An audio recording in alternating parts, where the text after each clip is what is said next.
जातीय दुश्मनी फैलाने की साजिश हो रही है और इस साजिश का तुरंत पर्दाफाश कीजिए। सीएम योगी की नहीं, हिंदू धर्मगुरुओं को भी इस घटना को यूपी में विधानसभा चुनाव से पहले सुलगाने की साजिश दिख रही है, क्योंकि इटावा के कथाकांड को लेकर ब्राह्मण और यादव पक्ष आमने सामने आ गए।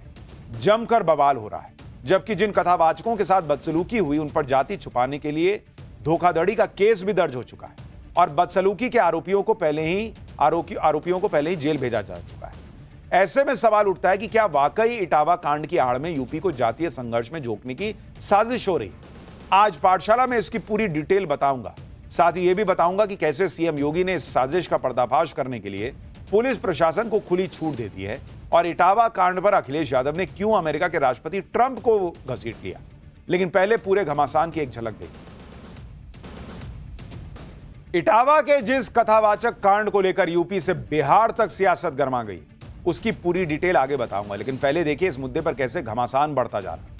इटावा में आज पुलिस ने उन कथावाचकों के खिलाफ एफआईआर दर्ज कर ली है जिनके साथ 21 जून को बदसलूकी हुई। कथावाचकों पर आरोप है कि उन्होंने खुद को ब्राह्मण बताकर भागवत कथा का ठेका लिया और असली पहचान छुपाने के लिए फर्जी आधार कार्ड का इस्तेमाल किया। लेकिन कथावाचकों के खिलाफ केस दर्ज होते ही यादव संगठनों ने इटावा में बवाल शुरू कर दिया।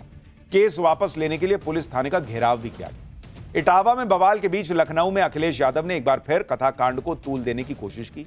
पूरे बवाल के लिए योगी सरकार को निशाने पर लिया।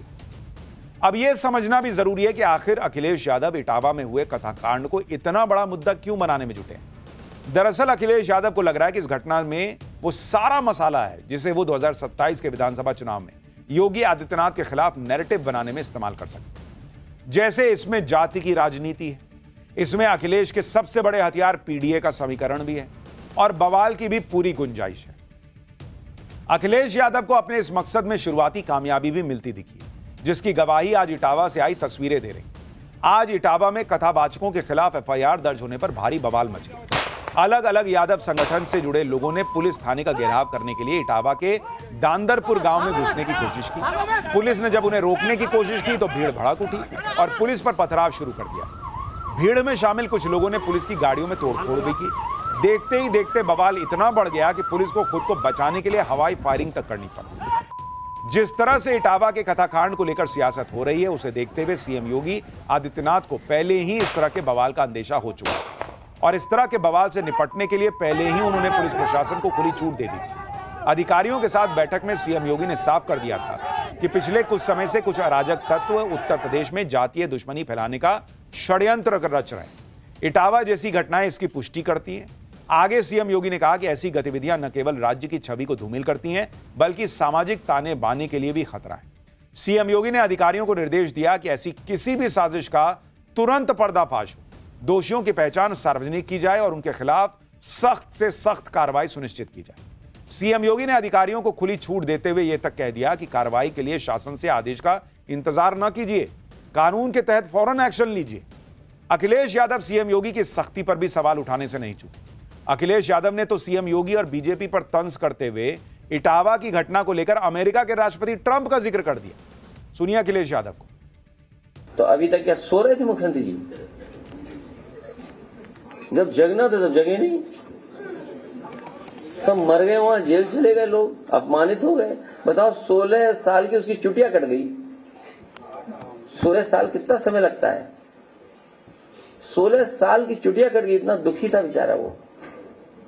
अब बताओ किसी चुटिया काट दो तो कैसा महसूस होगा आपको?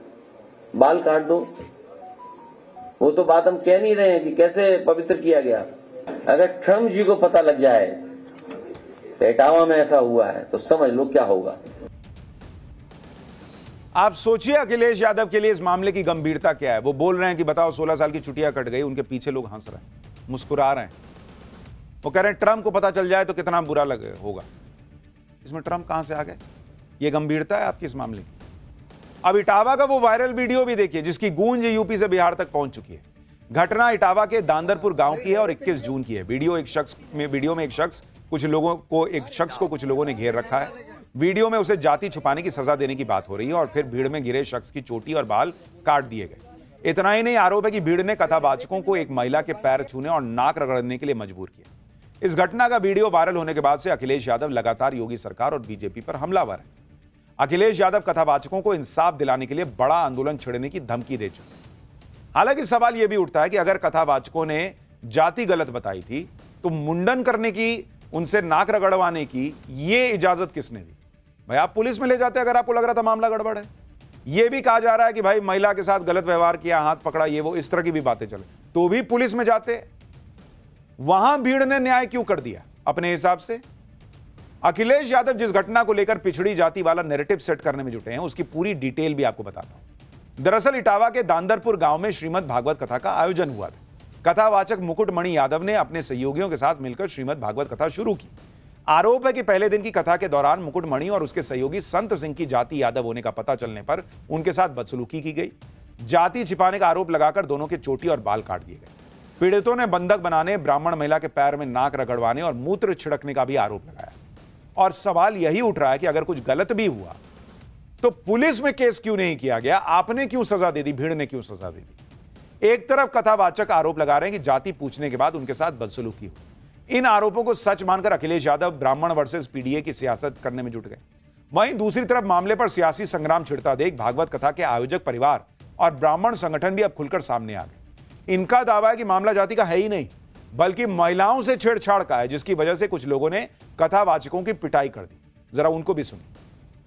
मैंने अपने पति को बताया कि ये लोग, इनके इरादे अच्छे नहीं हैं, गलत लोग हैं। ये भागवतचार कैसे है मुझे नहीं समझ में आ रही। ये भागवत ये भी इनकी जांच कर ली, तब इनने जांच करी। जिनने कुछ लड़कों को बताया तब उनसे कि तुमने ऐसी गंदी हरकत क्यों करी, भाभी से माफी मांगी। एक छोटी सी मामूली सी घटना थी, इसको इतना तूल नहीं देना चाहिए था। उस व्यक्ति ने, जो कथावाचक है, अपनी जाति छुपाई। कोई तकलीफ नहीं थी, जाति छुपाई, ठीक है। कम से कम असली हरकतें न करते, आप वहां पकड़े नहीं जाते, 7 दिन कथा करके आप चले जाते। यानी सबके अपने अपने पक्ष हैं, लेकिन एक सवाल इसी बात का उठ रहा है कि भीड़ ने सजा क्यों दे दी? पुलिस के पास पकड़ के ले जाते। इटावा की कथा कांड में लग रहे आरोप और प्रत्यारोप के बीच कथावाचक मुकुटमणि यादव का आधार कार्ड और विजिटिंग कार्ड भी वायरल हो रहा है। मुकुटमणि यादव पर भागवत कथा का कार्यक्रम पाने के लिए अपनी जाति छुपाने और खुद को ब्राह्मण बताने का आरोप है। वायरल हो रहे आधार कार्ड में मुकुटमणि के नाम के आगे अग्निहोत्री लिखा नजर आ रहा है, यानी उन्होंने खुद को ब्राह्मण समाज का दिखाने की कोशिश की, आरोप है। इसी तरह मुकुटमणि यादव का विजिटिंग कार्ड भी वायरल हो रहा है, जिसमें मुकुटमणि नाम के आगे आचार्य और पंडित लिखा नजर आ रहा है। इसमें भी कहीं यादव लिखा हुआ नहीं दिख रहा। वायरल हो रहे आधार कार्ड की जांच के बाद ही पुलिस ने कथावाचक मुकुटमणि यादव और उनके सहयोगी संत सिंह यादव के खिलाफ धोखाधड़ी का केस दर्ज कर लिया। इटावा के कथाकांड को लेकर हो रही सियासत पर संत समाज ने नाराजगी जताई और सीएम योगी से जल्द इस घटना की सच्चाई सामने लाने की अपील की। आशंका जताई गई है कि समय रहते कार्रवाई नहीं हुई तो यह घटना हिंदुओं के बंटने और विधानसभा चुनाव से पहले यूपी के सुलगने की वजह बन सकती है। आप भी ज्योतिष पीठ के शंकराचार्य अभिमुक्तेश्वरानंद सरस्वती और अखिल भारतीय संत समिति के महामंत्री स्वामी जितेंद्रानंद सरस्वती को सुनिए। एक पक्ष अपनी जाति को छुपा करके आता है, वो उसका दोष है, और दूसरा पक्ष कानून के हवाले उनको करने के बजाय स्वयं कानून हाथ में लेकर के उनका अपमान करता है। तो ये दोनों ही पक्षों का दोष है, इसलिए इस पे अनुशासन की तगड़ी कार्रवाई होनी चाहिए, राजनीति नहीं होनी चाहिए। क्योंकि राजनीति अगर होगी तो इसका मतलब है कि हिंदू समाज के बीच में फूट डालने का कारण बनेगा। ये इस कथा के प्रकरण में भी समाजवादी पार्टी का अचानक से सक्रिय हो जाना और कुछ सोशल मीडिया के इन्फ्लुएंसरों के द्वारा लगातार ट्वीट